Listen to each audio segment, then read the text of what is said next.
no sé si ho recordeu, però a l'estiu vam fer uns programes precisament perquè vam pensar que l'estiu és un temps on tenim un espai per poder reflexionar i vam ser doncs força reflexius.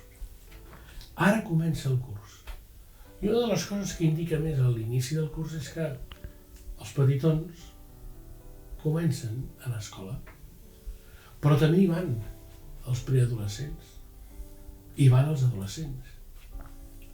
I per això hem pensat que possiblement el millor programa que podíem fer era trucar a la porta de la delegació d'ensenyament, tant pel que representa a l'escola de les fundacions parroquials com el que representa aquells que donen les classes de religió a l'escola pública. Què tal?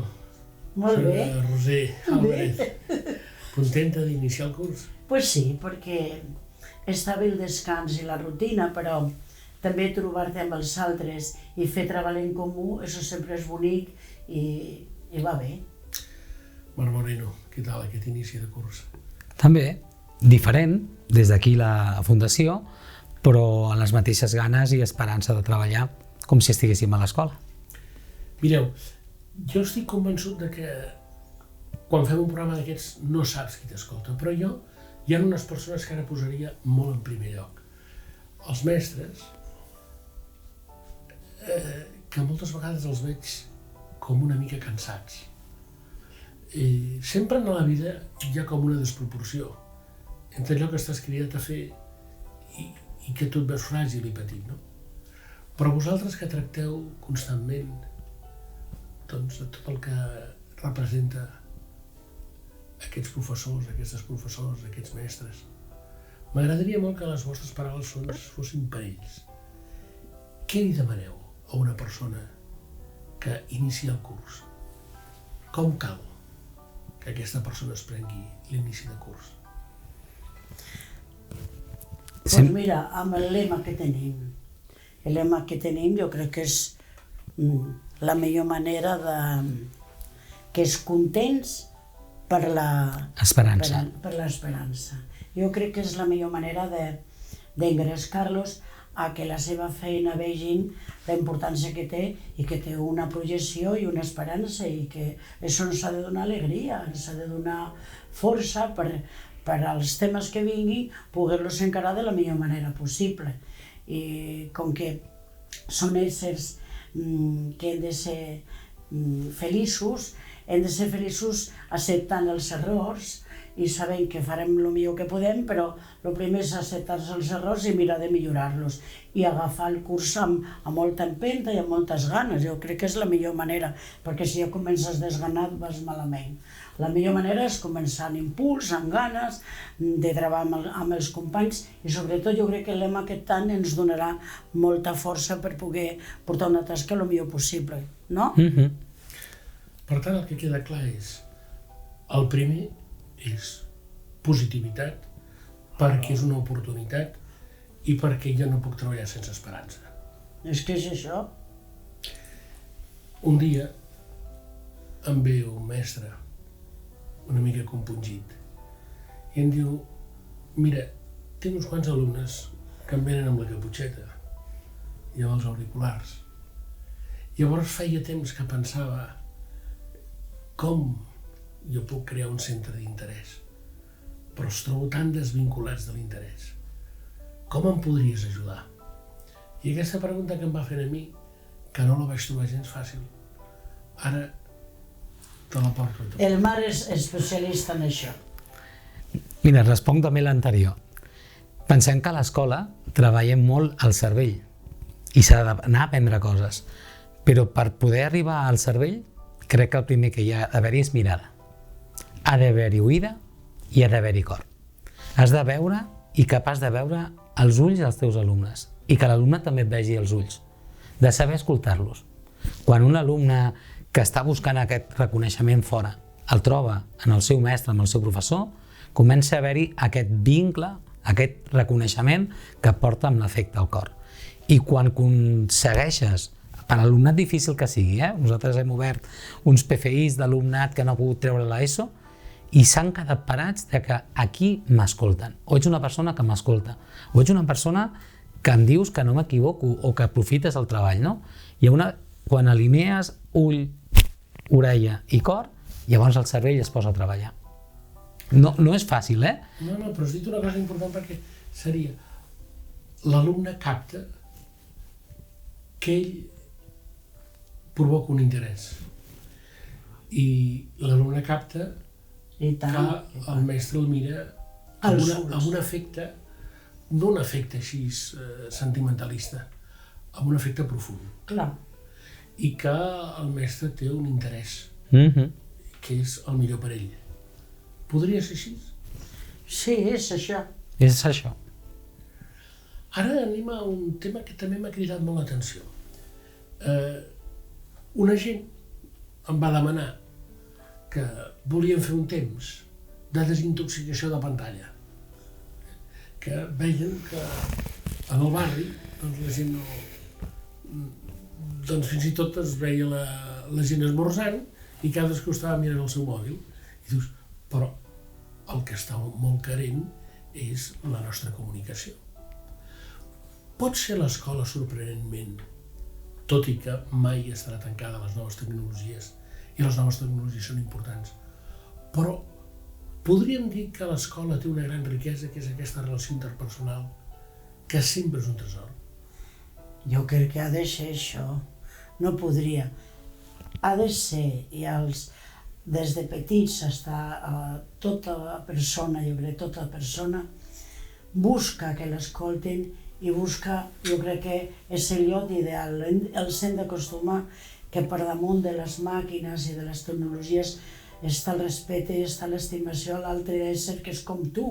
Jo crec que és el missatge últim de l'escola, l'arribar a fer que aquella persona se n'adoni que hi ha altres que són igual d'importants que tu i que estan per damunt de les màquines. Jo crec que això, i ara, si aconseguim que nosaltres a les escoles no les utilitzen, el mòbil i tot això, el temps que estan a dintre, usen l'ordinador i cosa per fer treballs, però jugar amb i WhatsApp i totes aquestes coses, jo crec que això, i estan les hores en l'escola, no tenen el mòbil i viuen i estan contents, és a dir, aquesta experiència també la tenim. Hi ha alguns enganxats, certament, però també abans estaven enganxades altres temes, o sigui que ara és el mòbil, però abans podien ser altres temes. Jo crec que el fet de que descobren a l'escola els altres i que es vegin que cadascú pot aportar i s'acceptin ells, això és el fet educatiu, de situar-los en aquest món. Una pregunta que Però tu em agrega. sorprèn molt en l'àmbit de la paraula de Déu, no? Quan mires els profetes, quan el profeta sent la crida del Senyor, sempre té una mica de por pensant, I tant. i qui sóc jo? Bueno. Senyor, per què t'has fixat en mi? Per què em fas aquesta proposta? I el pobre diu, però si no sé parlar, si no tinc força, si no m'escoltaran. Per tant, mira, la paraula de Déu, la fragilitat no és un impediment, sinó és una possibilitat. A nivell de l'acte educatiu, la fragilitat, la del mestre i la de l'alumne, és una dificultat o també és una possibilitat? Jo ho veig com una possibilitat. Encara que és difícil arribar, però jo he après molt de les meves limitacions i de reconèixer aquestes limitacions i de no tenir por de mostrar-les. No sé tot, ara ho pregunto o d'això no estic segur, deixa'm que ho miri, et dona més autoritat davant de l'alumne que dir que una cosa que no s'ha segur diu com de certa i saber que no és cert. M'he trobat en companyes d'una sortida de la neu que no volien practicar perquè també caurien i els nanos es riurien. Jo, en canvi, l'experiència és de vaig aprendre amb els nens i el fet de mostrar la teva debilitat és un exemple perquè l'alumne torni a intentar. Mare, una cosa, a mi, ara t'ho pregunto a tu, per una cosa que em passa amb la senyora Roser. Jo crec que és mestra en tot. I com a capellà, doncs em sento estimat veig que ella, quan s'interessa per mi, es preocupa per lo més important, per si responguen al meu sacerdoci. Que quan la cosa està una mica tèrbola, em fa una mirada amb astúcia perquè me'n doni compte que allò no va bé. I quan estic enfonsat em regala una mirada amb tendresa, gens empalagosa, molt sàvia, perquè aquesta dona és mestra transversalment. És així, la senyora Roser. Cadascú té un do. I crec que la senyora Roser té el do de ser mestra. I com tu dius, no només de l'escola, sinó que ella sap trobar el bo de les persones que l'envolten i potenciar aquest bé que tenen. Jo ens comparteixo que ja mirant, arriba a reunions, arriba a claustres, arriba a una petita reunió, fa una mirada a la gent i sap captar el moment de la situació, el moment de les persones. I després com acompanya com tu dius, a moure a la persona que està com més parada i a assossegar la persona que està més nerviosa. Té aquest caràcter. Eso es un do que Déu m'ha donat. No me lo merezco yo, pero bueno, el que me lo da yo lo utilizo. I després, ara parlant amb la senyora Roser, el Marc, jo tinc la sensació de trobar una persona... Hi ha una paraula que la veig, que li encaixa molt. Hi ha persones que d'una manera profunda es prenen en sèrio la vida. I un veu aquesta honestedat. Es pren la vida en sèrio.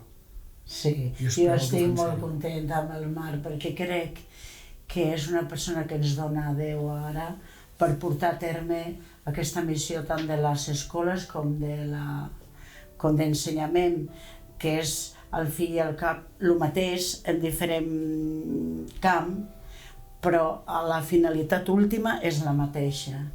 Si els nens que van a les escoles nostres, la nostra missió és aquesta, que es relacionen i que es vegin i s'acceptin i arribin a conèixer Déu i tenir aquesta experiència espiritual fonamental per la seva vida, els nens pobres de l'escola pública també tenen dret a rebre aquest missatge.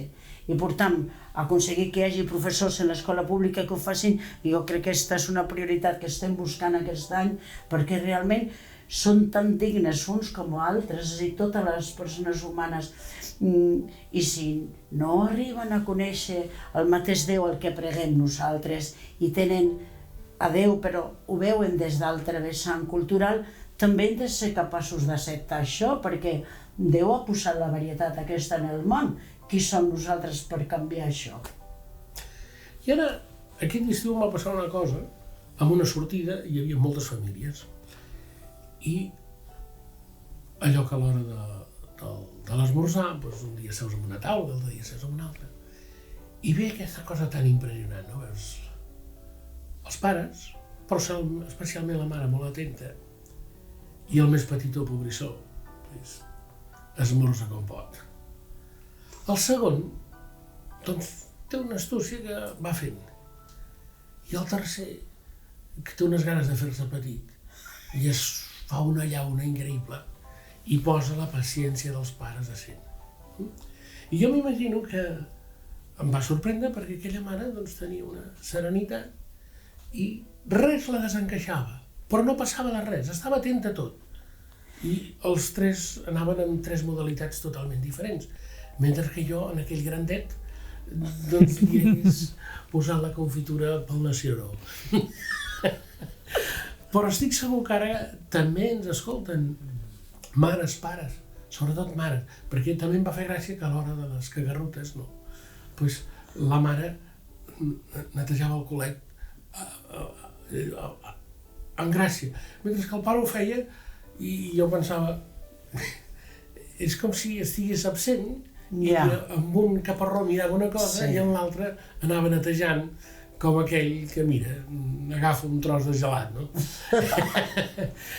Però sí que m'agradaria que tinguessin unes paraules perquè moltes vegades els veig molt estressats, perquè tenen que estar atents als fills, tenen que estar atents al treball i tenen que cuidar la seva relació. Ciertament és així com ho dius, La família en aquell moment està molt amenaçada i té molts perills des de diferents vessants. Bueno, des de l'estat etcètera, etcètera, no? Però això que tu expliques, si tu vius d'una altra manera i veus els fills i el marit, o el marit veu, perquè jo conec homes que ho fan molt bé, i conec dones que dius, escolta, dona, tindries de ser d'una altra manera, no? Però bueno, i en aquest moment en la societat estem incidint molt en les manques que té el món masculí i la seva visió de la societat està molt desdibuixada, aquesta figura, que jo crec que és un problema molt fort aquest, perquè just Déu ens ha creat home i dona i ens ha dibuixat a cadascú perquè ens complementessin i no ens estiguessin tirant les pedres uns als altres, sinó aquest té això bo, aprofiteu-lo, aquest té això bo, aprofiteu-lo, és a dir, i no desdibuixant. Jo veig un problema social que arribes a les escoles, a mi m'agradaria tenir en les llars alguna figura masculina perquè veiessin que els homes amb una cultura i educació hi poden fer les mateixes coses o semblants, que tampoc tenen per què ser les mateixes que les dones. Aquesta missió jo crec que és fonamental que tots els éssers humans la descobren. És una missió a la vida, el saber estar amb els altres i saber complir les expectatives que tens en la vida per fer-les, per utilitzar-les. I aleshores, en un matrimoni, la paciència, tot això, però tot això es necessita per tot, per conduir. Què passa? Pots anar pel món a la teva manera? No. I jo crec que apliquem paciència i aquestes qualitats per moltes coses, però just per la convivència dintre de la família, quan hauria de ser al revés. A dintre més i a fora també, perquè clar, hi ha unes normes socials que no te les podes saltar. Totalment d'acord. Tu, Marc, i ell sap més que jo de tot això. Una pregunta que et volia fer, perquè posaré com 3 exemples i jo pensava en uns amics casats. Una de les parts dius, jo sento, i parla de la immediatesa del que sent. Però no mira tota la bellesa de tot el que ha significat una vida, on jo crec que Déu ha parlat. I jo crec que l'encontre entre aquell espòs i aquella esposa i el naixement dels fills és tota una història preciosa. I tant. Per què mirem tant la immediatesa i no mirem l'arrel de la profunditat de tot el que significa la nostra història? Me'n recordes fa 3 preguntes que parlava sobre el tema dels dispositius i les xarxes? Penso que sense voler a tots l'arribada d'aquests dispositius ens ha trastocat. Que tenen coses bones, inevitable, totalment d'acord, però que la gent busqui més el like que no pas l'abraçada o l'afecte és una cosa a tenir en compte. La capacitat d'un text d'abans, d'una lectura, d'un llibre, amb la immediatesa d'unes 4 línies o d'una imatge o d'un vídeo, això ens porta a oblidar que no som només el moment, com la foto o l'Snapchat o la captura, sinó que la nostra història ve de lluny, és present i té un futur. Nosaltres no som limitats, però som fills de Déu i com a fills de Déu tenim aquestes ganes d'eternitat, o llavor d'eternitat a dintre. Si només copsem el moment, el frama, el tuit, oblidem que som part d'una història. I a vegades crec que sense voler, la immediatesa dels missatges, de les respostes, ens centra en una situació que no ens deixa veure el més enllà del que hi ha de la nostra història, les nostres famílies, els nostres pares i el nostre futur, dels nostres fills i les nostres filles. I també amb una altra dimensió. Molt bona canalla, però una mica radicals amb jo sento això, vull això, ho vull ara, i a més hi afegeix que té dret a viure com vol. I llavors, amb un d'aquests personatges que estava així com bastant estrident, vull això. I jo vaig anar una mica com a pallasso i li vaig dir, jo no sé com vas néixer tu, però a mi la vida l'he rebut. Tu la vas anar a comprar a algun lloc? És teva? Com t'ho vas fer? Perquè et trobo una mica exigent. El nano em començava a mirar d'una manera rara, fins que vaig poder tindre un temps per parlar-li més tendresa de que la vida és aquest espectacle increïble, que el que et defineix més és el que has rebut. I que aleshores, doncs, la responsabilitat és apassionant. I jo haig de respondre al que he rebut. I tenia la sensació que aquella criatureta s'havia fet una mica difícil perquè anava, paf, sento això, ho sento ara, ho vull i tinc el dret de poder-ho viure. És un tema, crec, que hem de reflexionar molt i saber educar. Abans també comentaves aquesta mare que tenia, aquesta família que tenia 3 criatures.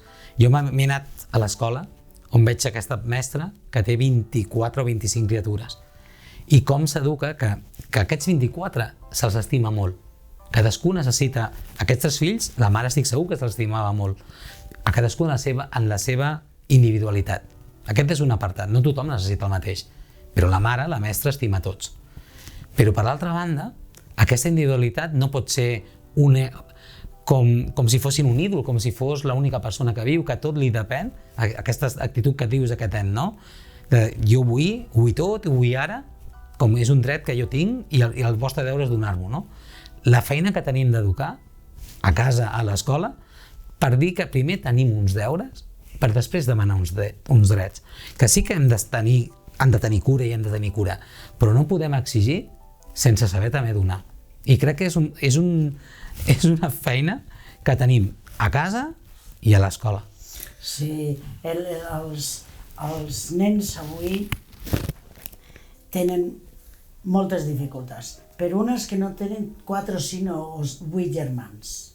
Si aquest noi que tu poses d'exemple, en lloc d'estar sol, tingués 7 o 8 germans, això segur que s'aminorava, però moltíssim. Això una cosa. L'altre ara és la família, l'entorn. Els avis abans tenien molts nets.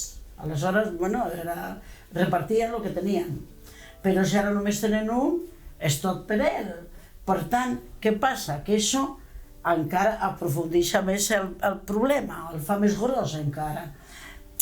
És fruit de l'època aquesta actitud dels nens que els reflejen, són com un mirall de lo que està passant. I tornem al tema, és la família, o sigui, el tema de fons més, si ahondem més, és la família. La família l'hem de potenciar, l'hem d'ajudar. A nivell social, la forma d'ajudar seria que hi haguessin més mitjans perquè la gent pogués tenir més fills i no sigui un fil únic. No, jo estic molt content d'aquesta conversa, cosa que reclama altres converses, perquè em sembla que el tema dona molt de sí. Però com que és bo saber acabar, jo us faria una darrera pregunta. Ai, bé, bueno. Sempre hi ha un mestre, una professora, que et porta un record especial a la vida d'un. Marc, si jo et preguntés quin és el mestre que tens en el caparró, en el cor, a la teva memòria agraïda? Molt difícil, perquè hi ha hagut molts mestres i de tots s'han après alguna cosa bona. Però mira, et diré d'una persona que em va ensenyar el tema de les addiccions i que es va posar un nas de pallasso, va agafar un cúter i va començar a dir que si era perillós jugar amb el cúter. I llavors no em va donar més explicacions sobre el que era una addicció, però sí que em va ensenyar a prevenir que els meus alumnes, no he fet-ho del ganivet, ni he fet-ho del nas, però sí que he tingut molt clar que si la funda del cúter la té, no hi ha perill. I si el cúter ni te n'aproves, encara hi ha menys perill.